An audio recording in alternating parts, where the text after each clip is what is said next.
Bonjour à tous. On va commencer la séance sur cette question de l'adoption de l'IA par les entreprises industrielles. Donc, je suis vraiment très ravi d'être présent sur Global Industry pour la troisième année consécutive pour représenter la Direction générale des entreprises, donc une des grandes directions de Bercy, et pour parler à chaque fois sur ces 3 années des sujets d'IA au service de l'industrie. Et donc, à ma droite, ma collègue, du coup. Bonjour à tous, c'est Denis Singuillou. Je travaille au service économique de l'État en région à Lyon. Donc je représente le service déconcentré de la DGE en région. Et donc moi, du coup, je ne me suis pas présenté. Kevin Coquiang, je suis chef de projet intelligence artificielle au sein de la DGE.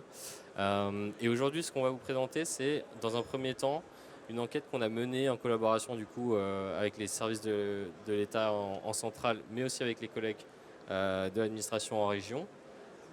Et donc, ce qu'on va vous dire aujourd'hui, c'est déjà partir d'un constat qui est celui que la France, on est reconnu dans le monde sur le développement de technologies IA, mais on voit qu'il y a un retard d'adoption sur l'IA. Et donc pour ça, on a essayé de lancer une enquête pour identifier certains des freins pour expliquer cette observation-là. Puis ensuite, on va vous parler un peu des financements, des outils publics qui existent pour accompagner les entreprises industrielles dans leur transformation par l'IA.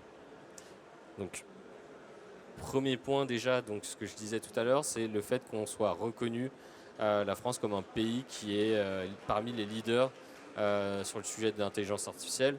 On peut s'en rendre compte par le nombre de startups françaises qui revendiquent faire de l'IA en France. Donc on en a 590 startups quand même, c'est assez important. Et tous ces chiffres-là sont issus d'une étude qui est menée annuellement par France Digital et qui permet de cartographier, mapper l'écosystème IA français.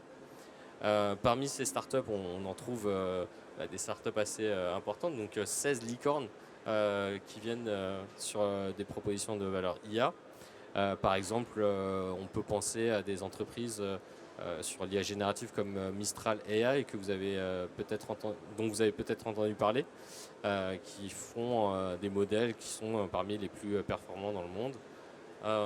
Et ces entreprises preuve aussi de leurs compétences et de la qualité de leur développement. Elles lèvent énormément de capitaux, donc 3,2 milliards levés en 2022. Mais malgré tout, le fait qu'on ait des entreprises, des startups innovantes, ça ne fait pas tout. C'est-à-dire que même si on a des startups intéressantes françaises qui font de l'IA, on se rend compte que finalement les entreprises qui adoptent ne sont pas forcément très nombreuses. Et donc là, c'est un rapport de la Commission européenne qui a démontré que en France, on a 8% semblant des entreprises qui disent faire de l'IA, enfin utiliser de l'IA dans leur entreprise, contre 24% au Danemark, 17% au Portugal et 16% en Finlande. Donc ça, c'est vraiment le trio de tête européen. Et donc voilà, ça c'est une première question, enfin un premier constat qu'on a sur ce décalage entre nos connaissances en IA, notre performance et l'adoption réelle concrète par les entreprises.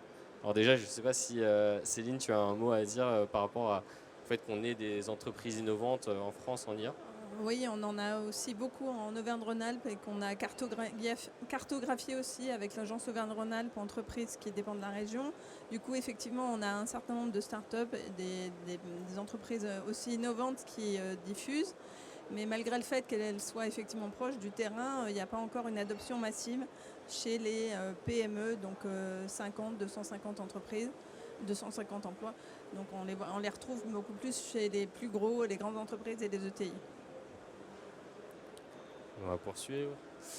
Et donc pourtant, autre point aussi important, c'est que non seulement on a des entreprises innovantes, des startups, on a aussi un souci d'adoption, mais en plus, c'est que l'IA pourrait apporter vraiment beaucoup de bénéfices aux entreprises industrielles, nous aider à accélérer la réindustrialisation du pays, mais cette adoption elle ne se fait pas. Donc là, par exemple, j'ai repris un chiffre qui a été évoqué dans le rapport remis au président de la République encore ce mois-ci concernant l'IA et qui montrait qu'on pourrait potentiellement doubler la croissance économique annuelle d'ici à 2030. Et donc, il y a plusieurs aspects là-dedans. C'est qu'on a une partie, c'est l'automatisation des tâches, certaines tâches qui sont répétitives ou alors des tâches qui peuvent être compliquées ou dangereuses et qu'on pourrait pouvoir utiliser l'IA pour pouvoir automatiser certaines de ces tâches, mais aussi augmenter finalement la capacité des travailleurs à traiter différentes situations, différentes problématiques. Donc il y a toujours cette notion avec l'IA d'automatisation, mais ne pas oublier aussi la partie augmentation des capacités des employés. Donc là, je vais vous parler plus précisément de la collaboration qui a eu lieu entre les services en centrale de la DGE et nos collègues dans les différentes DREDS, donc dans les directions régionales de l'emploi. Alors, tu dois m'aider un petit peu, de l'entreprise, du travail et de la solidarité, pardon. Et donc nous, ce qu'on a fait, c'est qu'on a fait une première phase exploratoire déjà d'enquête auprès des entreprises, donc plutôt des entreprises industrielles, plutôt des entreprises, des grosses entreprises PME, PME en passe de devenir des ETI. Et donc on a mené du 22 janvier au 8 mars 55 entretiens qu'on a retenus pour cette première restitution. Et comme je vous dis, c'est une première phase exploratoire. L'idée, c'est de vraiment comprendre ce qui se passe dans les entreprises par rapport à l'IA. Et donc, on avait un questionnement suivant 4 axes. Un premier axe sur l'appétence des entreprises de manière générale sur le sujet de l'IA. Savoir si l'entreprise a mis en place une stratégie par rapport à cette technologie ou pas de déploiement, développement en interne. Comprendre aussi les moyens qui sont à la disposition des entreprises. Est-ce qu'il y a des compétences en interne? Est-ce qu'il y a une infrastructure numérique qui est adaptée ou pas au déploiement de l'IA dans l'entreprise? Un troisième point était sur les freins que les entreprises elles-mêmes peuvent identifier.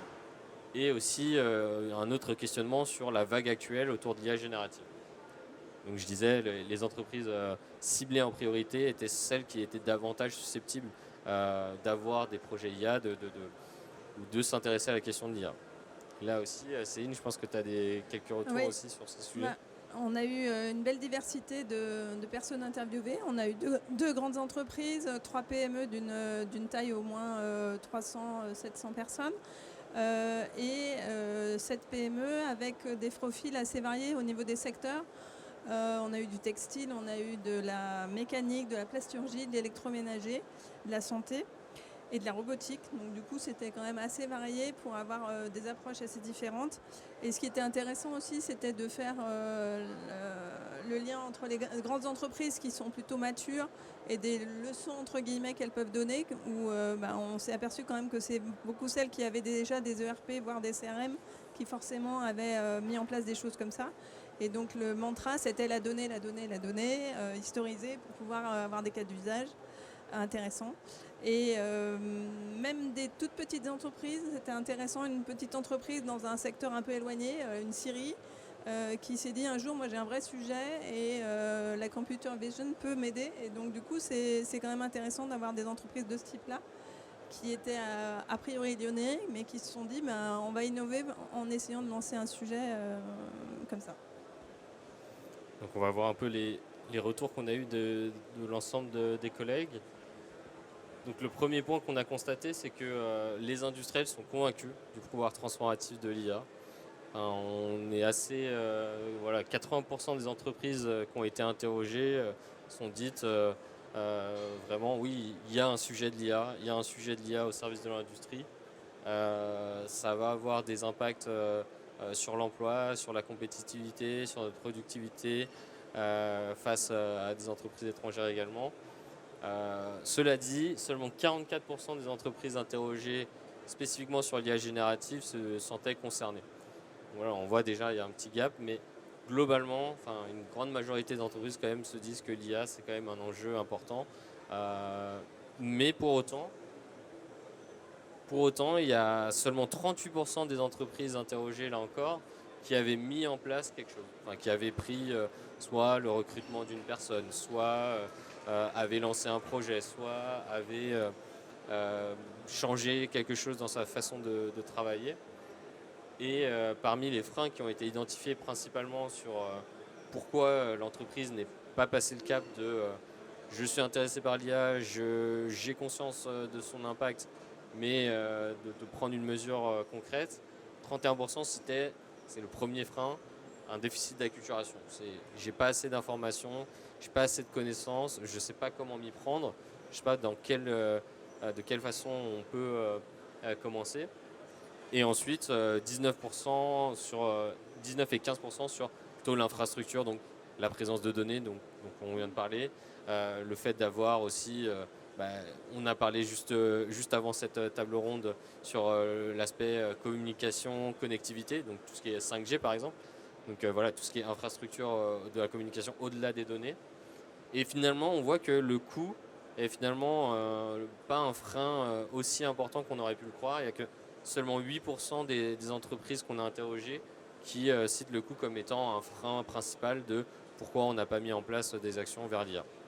Et donc là, je ne sais pas, encore une fois, Céline, est-ce que ça rejoint un peu ce que vous avez pu observer en région ? Oui, ça rejoint assez bien dans l'ensemble. Sur l'industrie, effectivement, les cas d'usage qu'on a plutôt vus, c'est de la maintenance prédictive qui permet d'économiser de l'énergie ou de la matière première. Donc ça, c'était vraiment un sujet qui a été mis en avant, donc plutôt industriel. Et sur l'IA générative, au final, pour l'instant, assez peu, sauf dans les fonctions support.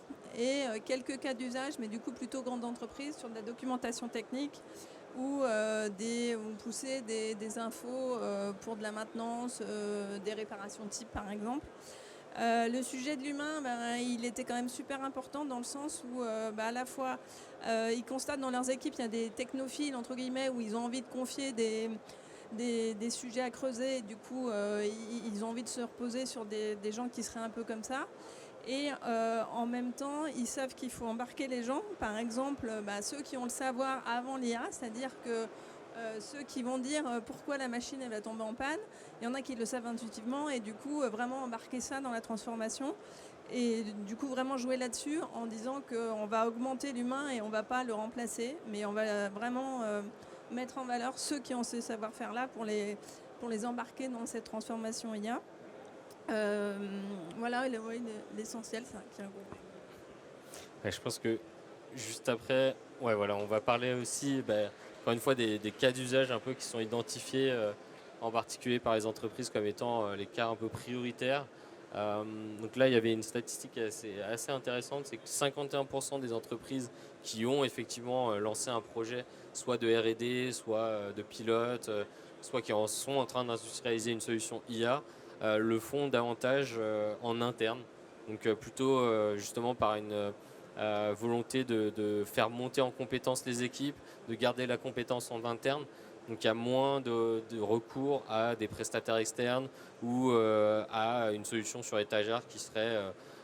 et là, on peut supposer que ça rejoint l'observation faite précédemment de méconnaissance finalement des offres disponibles françaises, européennes, souveraines. Et c'est pour ça qu'il y a pas mal de... comme disait Céline, on va confier le sujet IA à un collaborateur parce qu'il est passionné, parce qu'il a la connaissance, parce qu'il a l'énergie et la motivation. 53% des projets concernent davantage l'analyse des séries temporelles. Donc ça, si vous n'êtes pas forcément familier, mais c'est tout ce qui est autour de la collecte des données historiques de l'entreprise ou des machines pour pouvoir un peu anticiper les dérives, les problèmes de maintenance, donc maintenance prédictive, on a discuté.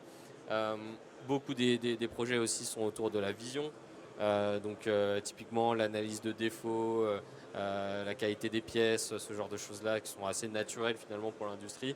On voit que c'est confirmé dans les entretiens qui sont passés avec les entreprises. C'est bien les principaux types de projets qu'on identifie.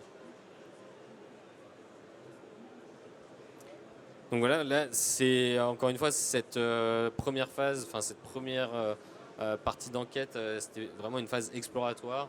Nous on souhaite continuer ce travail-là, on souhaite que ce travail d'enquête il soit plus robuste, aussi un peu plus sectorialisé et plus en lien avec l'écosystème, puisque là pour l'instant c'était une initiative qui venait plutôt de l'administration, donc de pouvoir documenter le vécu en fait, des entreprises quand ils se mettent à transformer par l'IA. Et donc on a conscience que l'échantillon il reste pour l'instant assez faible et qu'il n'est pas forcément totalement représentatif de l'expérience de l'ensemble des entreprises.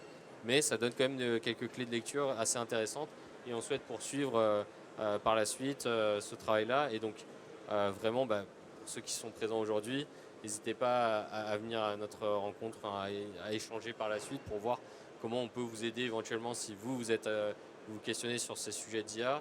Si vous avez déjà mené des expériences et que vous souhaitez témoigner, c'est aussi hyper intéressant, hyper important. Et du coup, voilà, et je disais aussi sur l'aspect un peu plus sectorialisé, puisque pour l'instant, on a regardé des entreprises un peu dans tout secteur, tout type d'activité, mais il y a certainement aussi des problèmes un peu plus structurels par rapport à tel ou tel... dans la santé, ce ne sera pas là exactement la même chose que dans l'énergie, que dans l'aéronautique ou que dans l'automobile.